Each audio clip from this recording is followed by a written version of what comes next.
Happy St. Patrick's Day. Um, First of all, good morning. Good to see everybody here.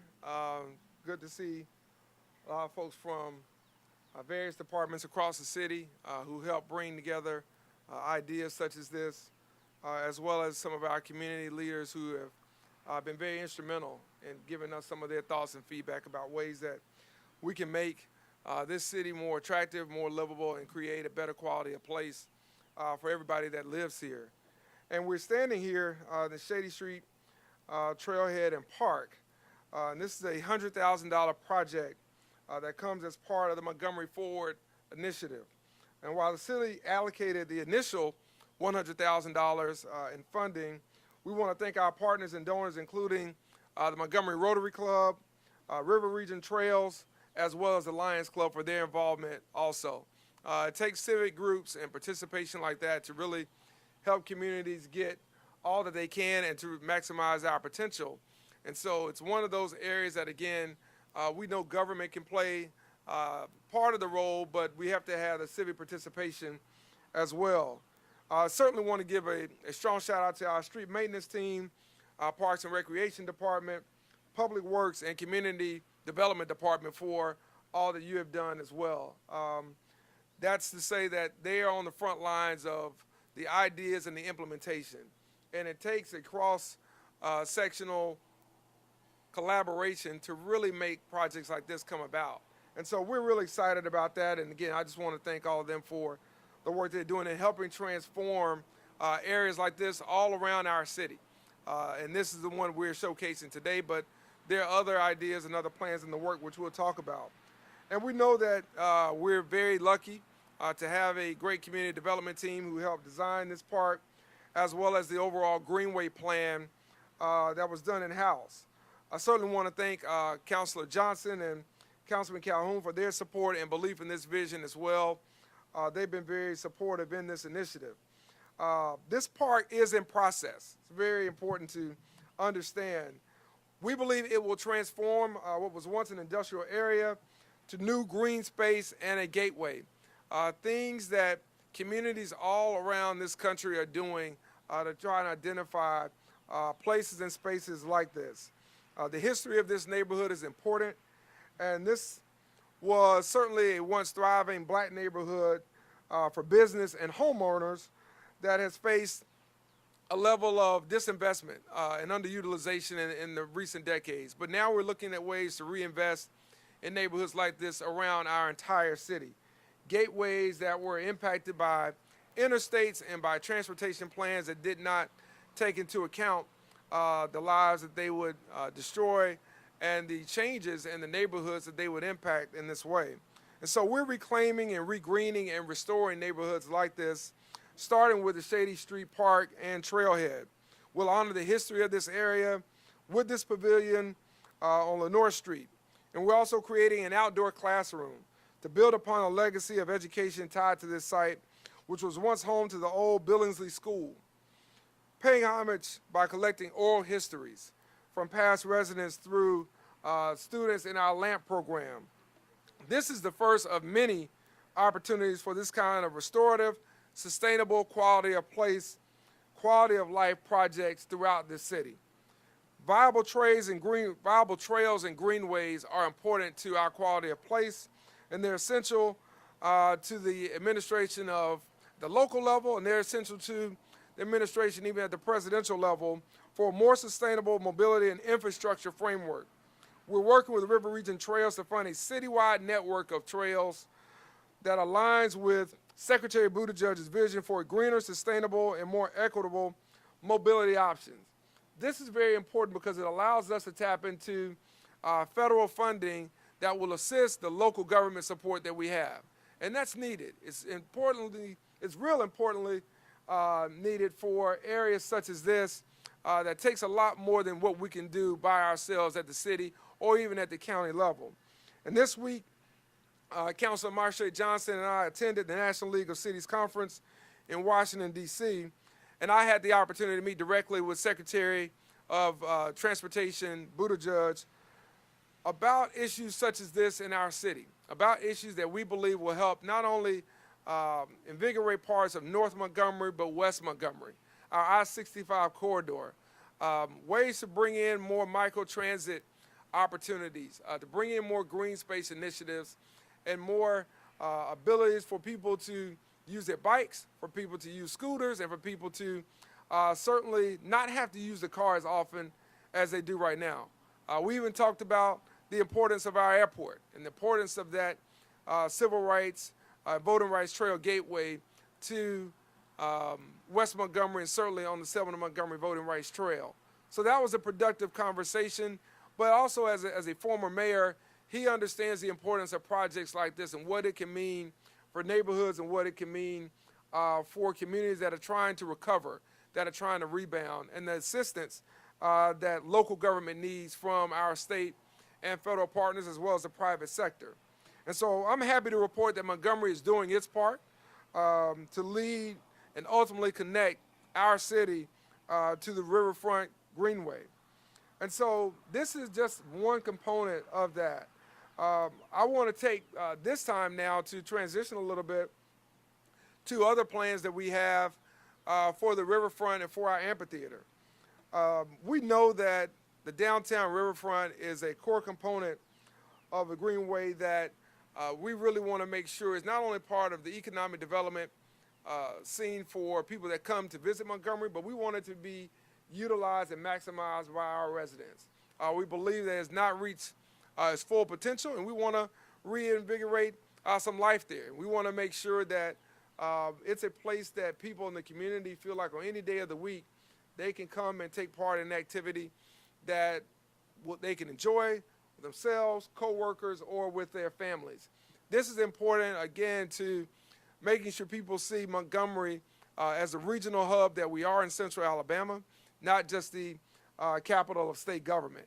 And we know that means bringing in entertainment. We know that means bringing in activity downtown. And so part of our Montgomery Forward initiative, we're investing in extensive upgrades in addition to the amphitheater to take it to the next level. We want to be able to attract the type of entertainment that Montgomery and the river region deserve.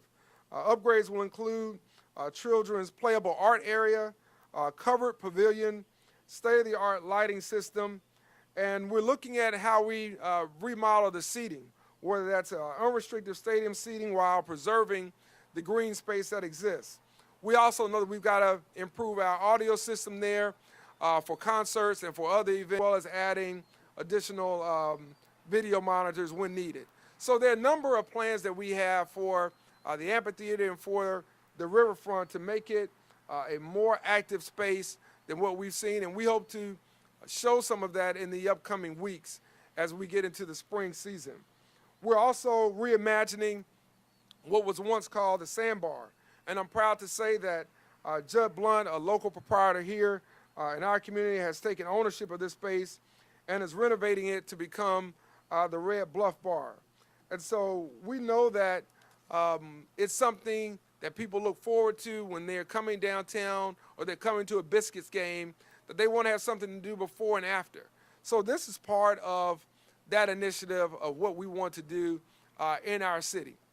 While speaking of downtown and other parts of the community, I now want to take this chance to talk about our bike share program. We talked about our vision for the Riverfront Greenway, and so we like to highlight a new bike share program we recently launched that will complement our efforts to help activate this space. We partnered with Tandem Mobility and River Region Trails to introduce Montgomery Blue Bikes. You see one of those right here to my left. And this was made possible through the generous sponsorship of the Caring Foundation and Blue Cross and Blue Shield of Alabama.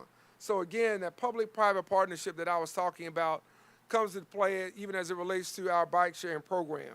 You'll see 30 bikes deployed across 11 stations at points of interest throughout downtown, places that allow people to go from the Capitol to civil rights sites to restaurants and to local pubs as well, and just to kind of get a little tour of our city without getting in a car.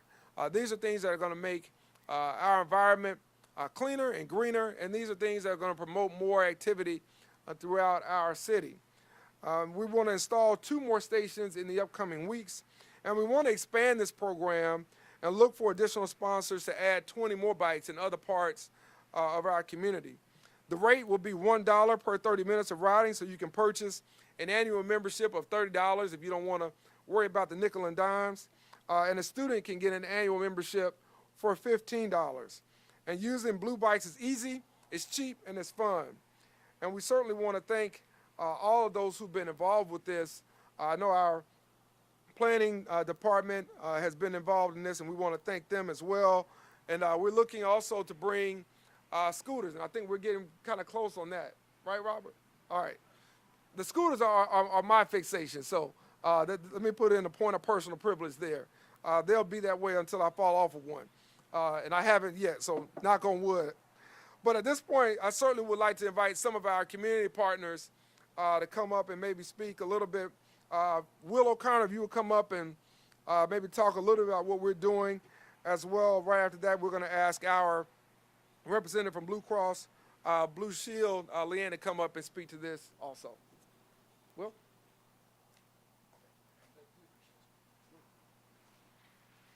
Thank you, Mayor Reed. We greatly appreciate your leadership and empowering your departments to carry on these projects.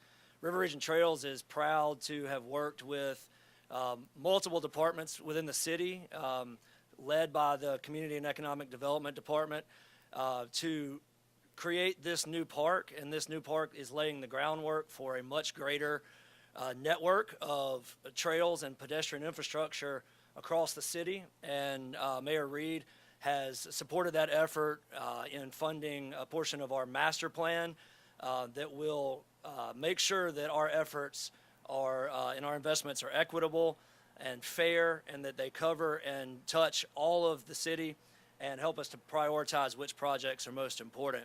And we're also proud to be a part of the bike share program, because as we're working to develop infrastructure for bicycling and pedestrians and scooters, we're also working to provide access to those facilities and amenities. And so with that, I would also like to thank particularly Blue Cross and Blue Shield of Alabama for their generous contribution to sponsoring the bike share program, and recognize Ms. Leanne Goodson with Blue Cross. And if you would like to say a few words, you're welcome to. Just on behalf of Blue Cross and Blue Shield of Alabama and our Caring Foundation, we appreciate this partnership, and we hope that everyone seeks out the bikes and look forward to riding. Thanks so much. Anything else? No, I would ask that everybody look forward to future developments. We have many more projects in the works, both in downtown and throughout the rest of the city. All of this stems from the previous planning work that the city embraced in Vision 2040, our strategic plan, highlighted a need for the city of Montgomery to invest in green space, alternative transportation, healthy recreation, and economic development initiatives, and parks and trails touch on all of those components. So look out for more. Thank you.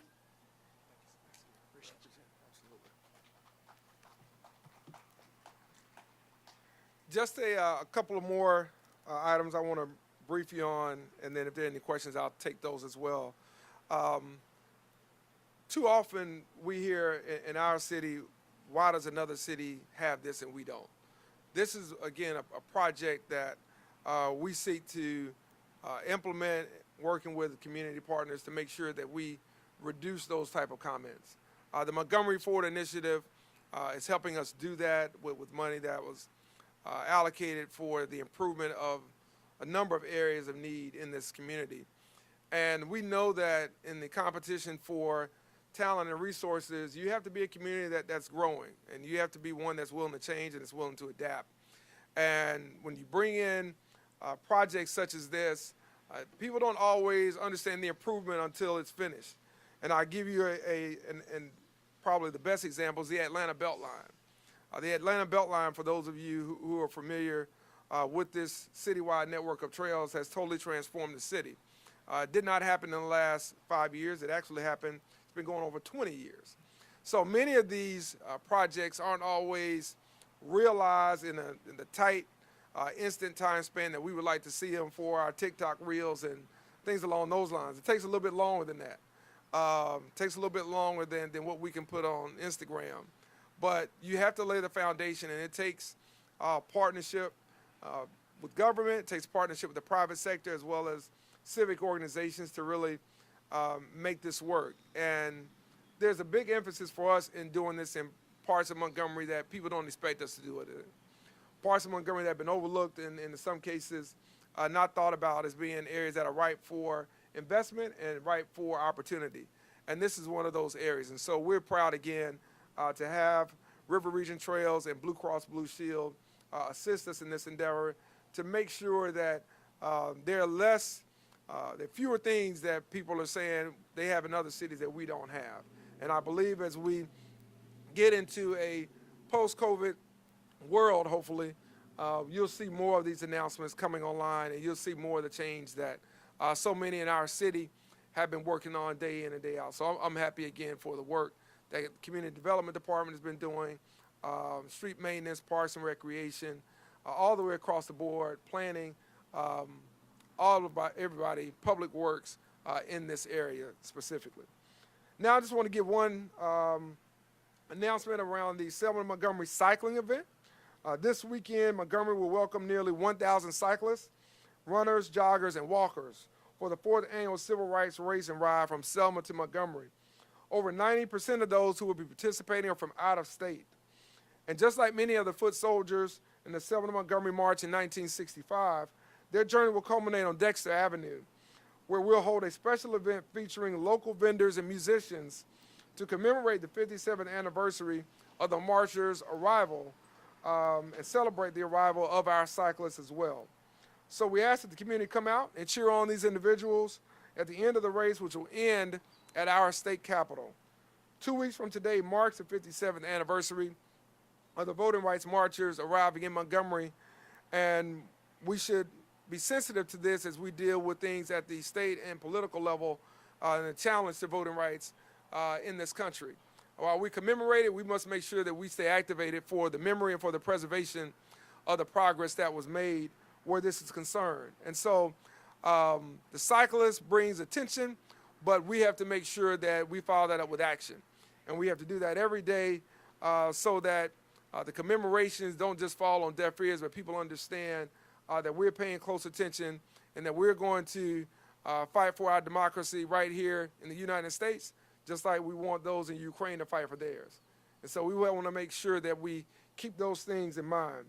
Also, we want to make sure that our progress along the voting rights trail in the Selma to Montgomery area of the Fairview to 5 Points is still intact. There's been a lot of good work that's going on there, and we hope to have these renovations complete in the upcoming months and years. Well, certainly some of the progress will be seen in the upcoming months with full realization, certainly by the 60th anniversary of that. We recognize that tourism is a major driver of our economy, and again, tourism is fluid. And so what tourists wanted 5 years ago is not what they want now. So we have to continue to invest in that as ways that brings in revenue to fund our city government, which allows us to do projects like this. Finally, as I wear the green tie, I want to remind everyone that we do have our first St. Patrick's Day Parade today that was put together by our Cultural Affairs Department. It will start today at 4 p.m. on Lower Dexter Avenue. A larger family-friendly event will follow that will last until 6 p.m. And so we want everyone to enjoy the live music, to enjoy the fun, and to drink a little green beer. So don't think it tastes much different, just looks a little different. So enjoy that today for St. Patrick's Day, and we hope everybody has a good time. That concludes media briefing for today. And again, I want to thank all of you for coming out, and I want to thank everybody who's had a role to play in this as well as other initiatives in moving our city forward. If there are any questions, I'll stop and take them at this time.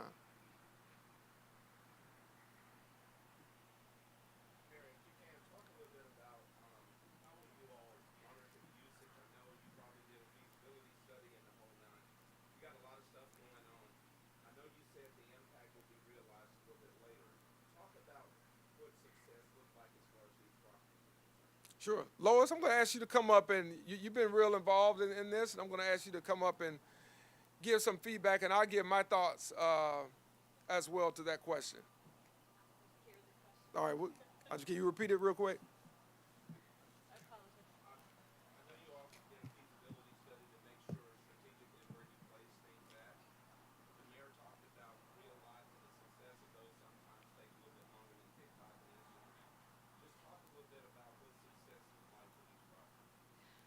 Well, that's a great question.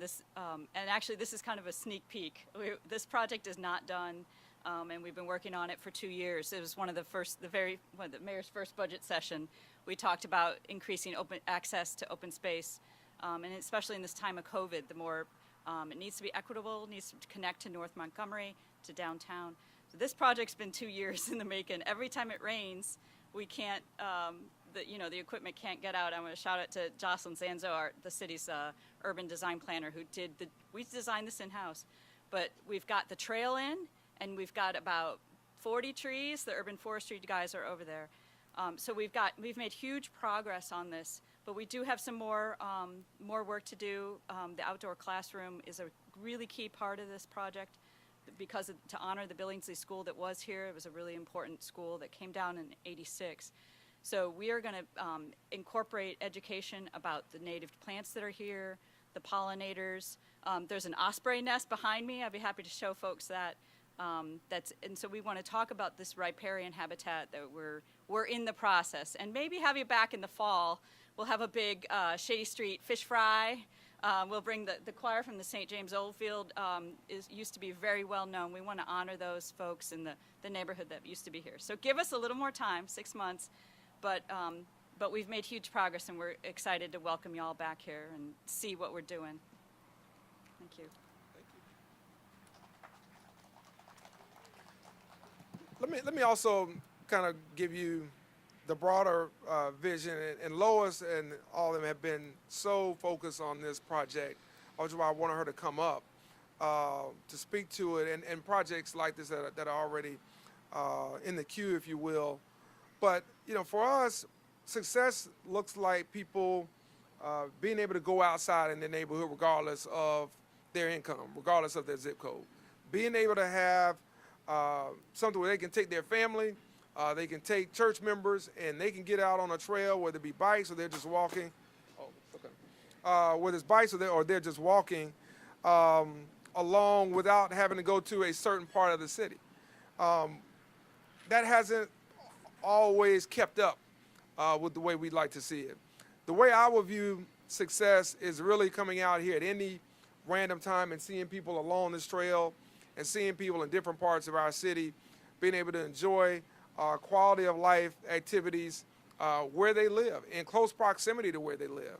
Hopefully without having to get in the car and drive 10 to 15 minutes to a park. And so we know that those things are important, but we also know that it's important to development. It's important to growth. More and more of our young, talented people really believe that quality of place is as important as anything else you can offer in the city. And they want to know what is there to do and where can I do it and how fast can I do it. And this is important when getting outdoors, if that's walking a dog, if that's getting out, just again with a slow walk. We want to see that activity. And it's one of those things that we believe will bring about pop-up destinations along the trail and other opportunities for development that will show us that it's being utilized as well. So as I come out on a weekend morning or a mid-afternoon day during the week, I want to be able to see people out here from all walks of life that are participating in what this vision is for us to do across this entire city.